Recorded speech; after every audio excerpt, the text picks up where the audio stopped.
Hello guys, and welcome to a breakdown. So I recorded a scene that I was making, so the modeling all the way through to the materials and stuff, and then I kind of put a bit of a time lapse on it, so it's 2 times sped up. And I'm going to do a little bit of a narration. So this is not like my usual tutorials. This is a bit of a breakdown, kind of showing you guys a glimpse into my process. I'm going to be making some mistakes in this video, and then I'm going to be correcting them. I'm going to be kind of rearranging my materials a lot because I can't make my mind up. But this is just a little something different, and I'll do these every now and then if people like them, where it's just kind of more like a screen capture. So I'm going to be going through the whole process starting right now. Okay, so I started off by adding a cube into my scene, and then I'm selecting the edges. And as I'm selecting the edges, I'm hitting the V key, so V on the keyboard, and that's kind of just cutting these edges on the side. So I'm cutting the ones at the top and all the ones at the side. And there's one that I actually missed, and you'll see that in a little while, but I'll fix it when it comes up.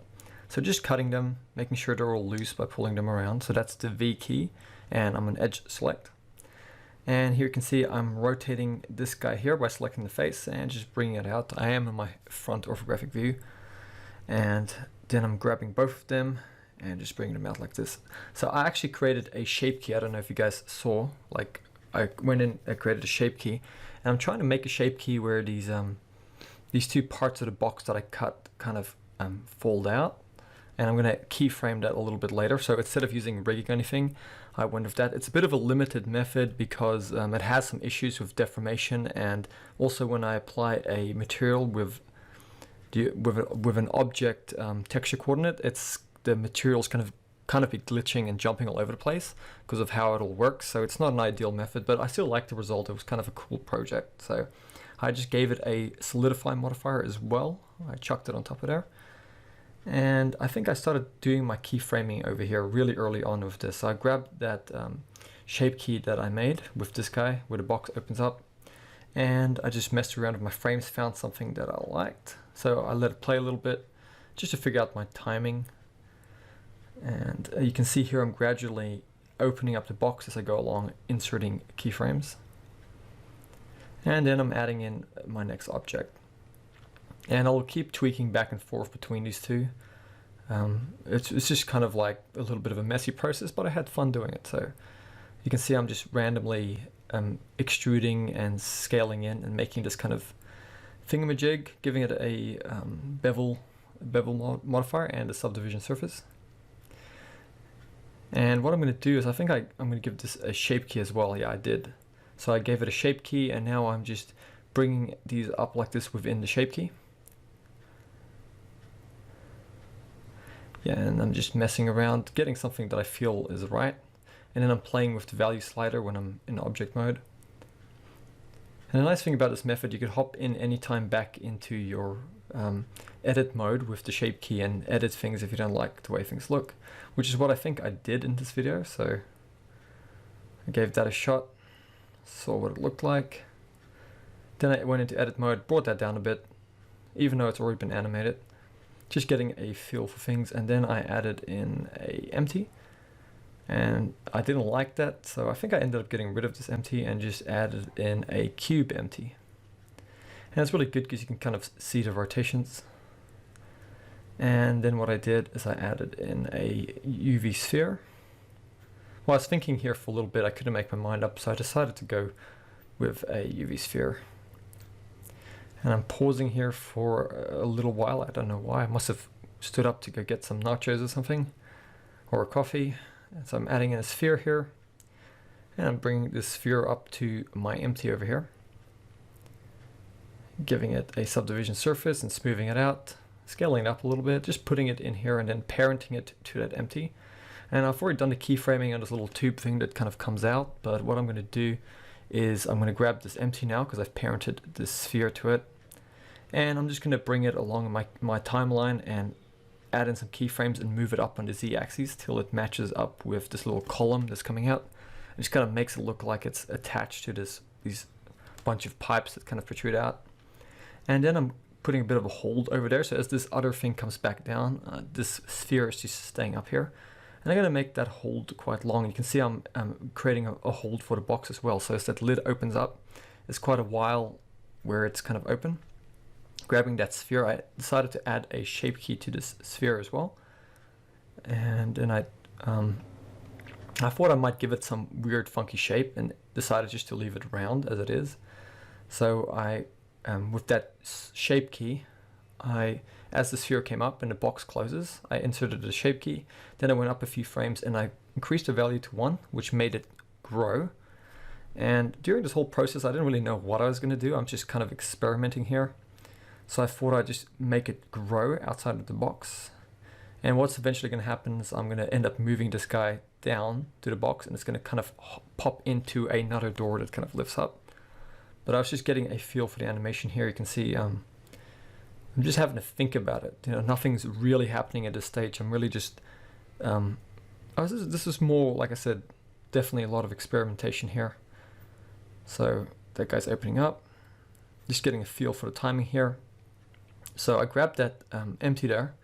I created a nice hold for it. So this guy sits up here, and then frame 200, I moved it out to the side here and created a keyframe.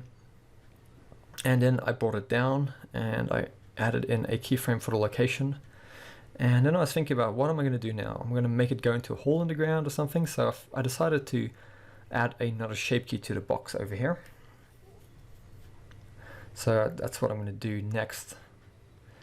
So the whole animation plays out. This guy comes down here.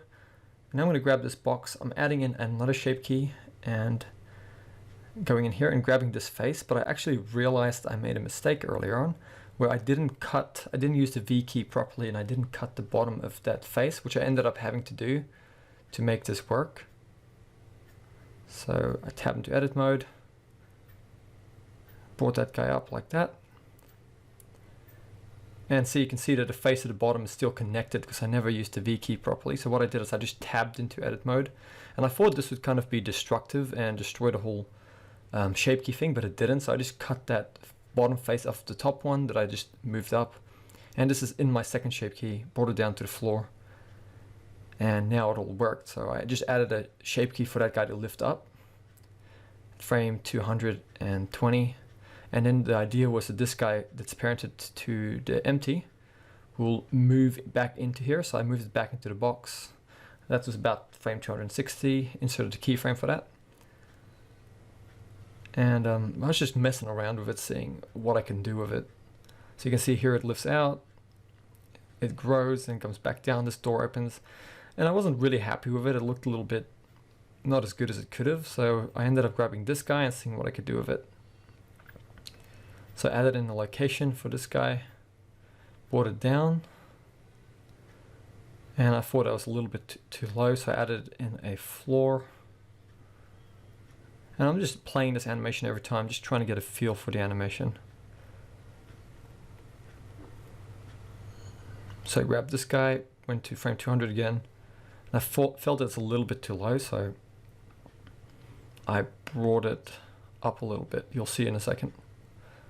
And then I inserted a keyframe again.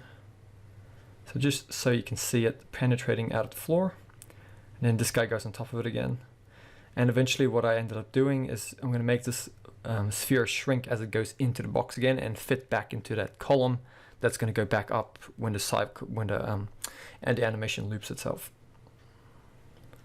So you can see over here, there goes the animation. It shrinks and then gets big again and goes back into the box. And I still wasn't quite happy with this, so you can see what I'm going to do. I'm going to mess around with the shape key on the scale of this sphere over here. So you can see I made it smaller as it goes back into the box by adding in a shape key to a value of 0.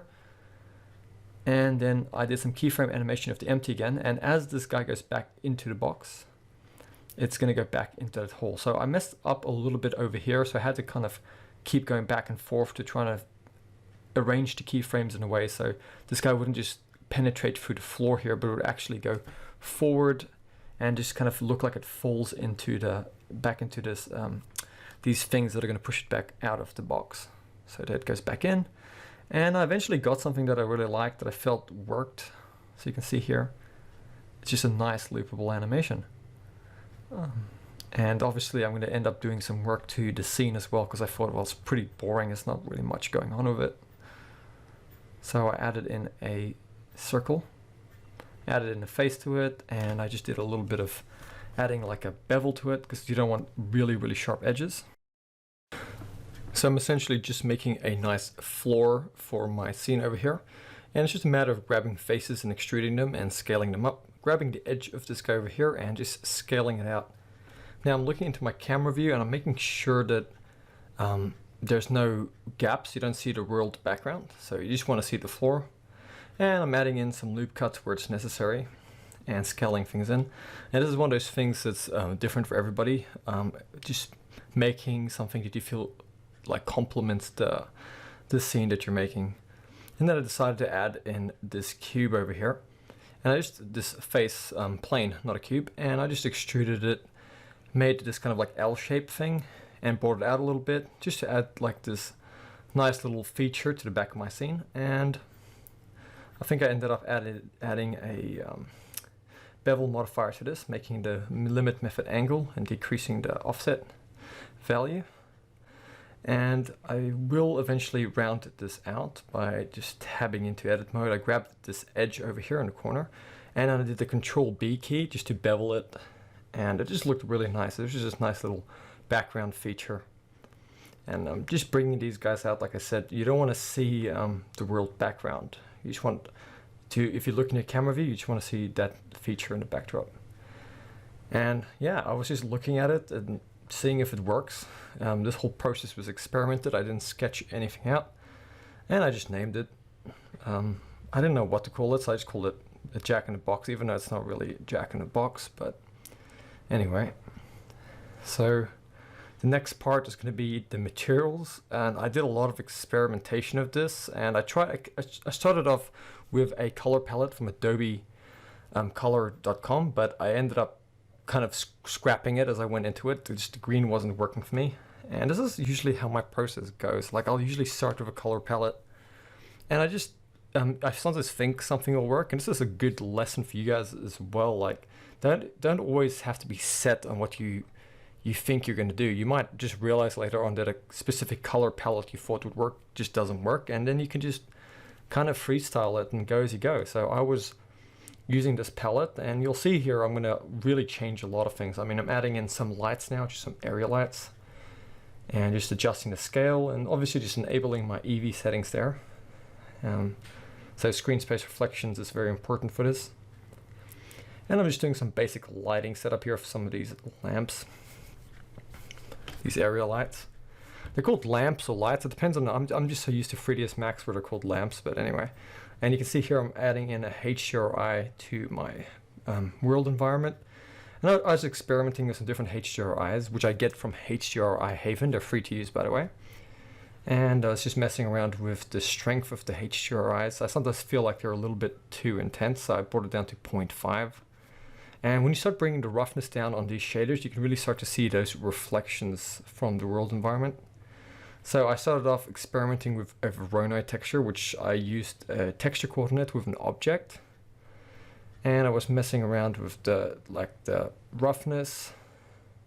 I was trying to make this glittery material. I thought like this green sparkly glittery material would look good. And I just duplicated that for the other type of green and used the eyedropper tool. So I'm just making all these new nodes, deleting the nodes, because you can go Control C and Control V to copy and paste materials. And I'm just adjusting the colors and things. And I was just, like I said, experimenting. I was trying to make this, you can see here I'm trying to make a glittery gold kind of material. Messing around with the scale over here. And I wasn't happy with the colors. Like you can see, I tried making it metallic. And I'll eventually scrap all of this and go with kind of like a pink. But I'm not taking any of this out because I just think it's, you know, it's just good to see that how I'm experimenting. Like, this is how I work a lot of the time. It really is a matter of experimenting sometimes. It's not always a set thing, you know. And it's just part of the art. Like, you can really customize things as you go. You know, it's your project. You can make it what you want to make it. So, and you know, and you don't let anybody ever tell you about like, oh, the rules of color. You know, it's up to you. You know, so you can sometimes break the rules if you know how to do them. Put colors.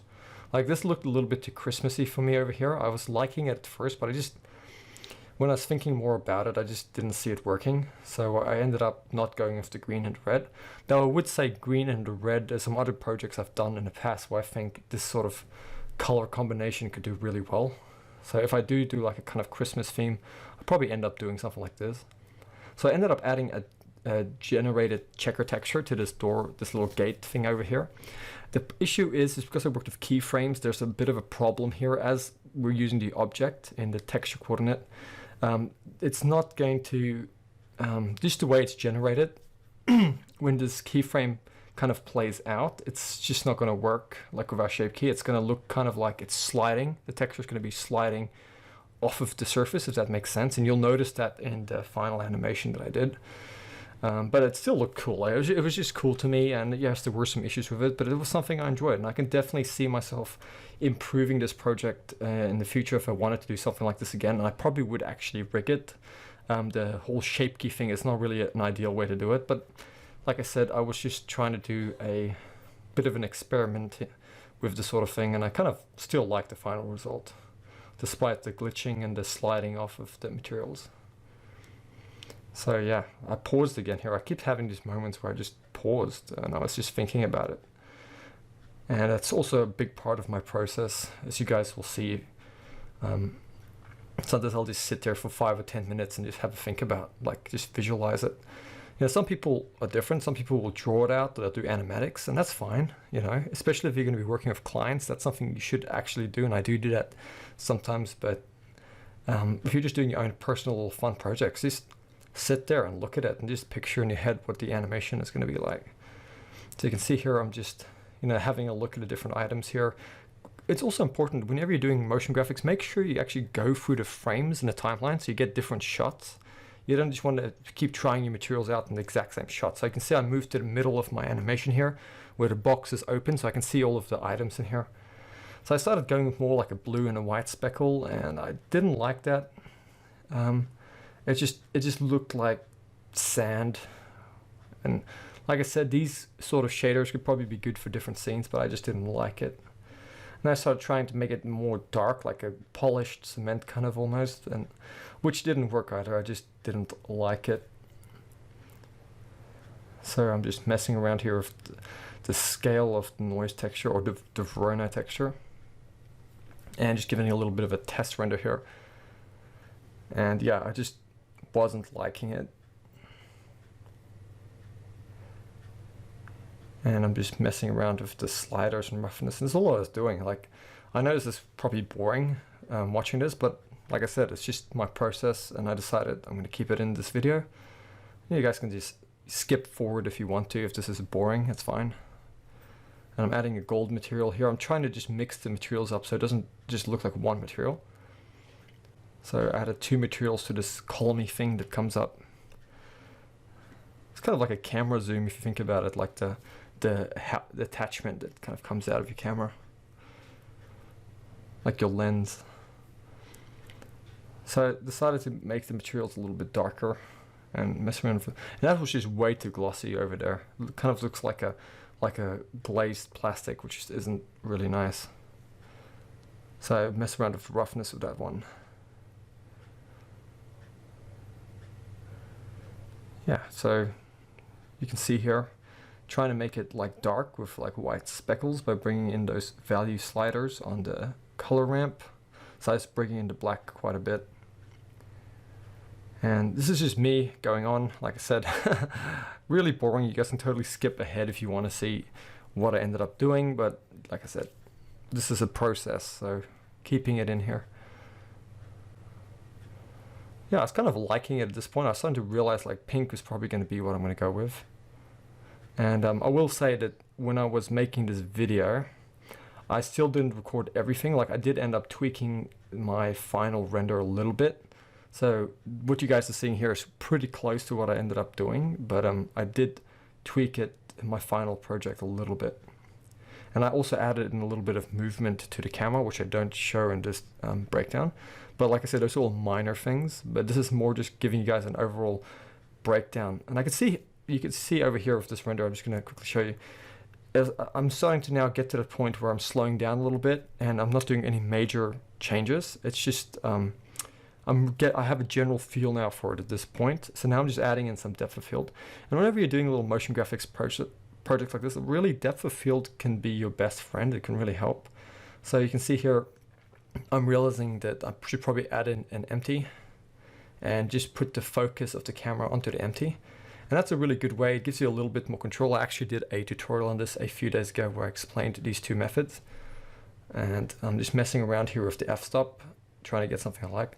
Now you can totally ruin a scene by going too crazy with the f-stop. So just, you know, whenever you're working with depth of field, be practical about it. You don't want to like crush out too much detail by just blurring everything. So I think I went with an f-stop 0.6 with this one. And the focal length of the camera was like 125, I think, which is like a really high number, really shallow depth of field, but I really like that sort of thing. So yeah, this is where my render was pretty much going. I was just sitting here looking at it for like, I mean, because this is sped up 2 times, I was just sitting there for like 2 minutes just looking at this thing. So I'm still keeping that feature at the back quite dark, but I'm just making it a purple. Just getting a feel for it. And I ended up adding gold in my final render to the floor as well. I didn't at first, but I've realized that it just breaks things up a little bit. And I'm just, you know, just going back and forth. This whole thing is pretty tedious. Like I said, I have a general feel at this point for the materials, but I'm still just going back and forth, doing a quick little test render. And the whole process is just refining it. So at this point, I think I was pretty much getting close to finishing it. Okay, so like I said, guys, this project will be available on my Patreon for all of my Patreons. I'll be making it available on all 3 of the tiers. And if you guys want to not sign up for Patreon, I'm going to make it available for $2 on my Gumroad. So you can check that out in the link below. I hope you guys have liked this breakdown. Yep, it's probably not as polished as my tutorials are, but it's something different, and I'll do them every now and then. I think it's a bit easier for me to do it like this sometimes, and it's just something different I could add to the channel. But don't worry, I'll still be doing my normal tutorials that I do step by step, and it's a little bit more easier to follow along. I do realize I didn't go into detail on everything. It was more of a breakdown, not a tutorial, so it was not intended as a tutorial, but more of a glimpse into my process. I'll see you guys for another video, and stay safe out there, guys.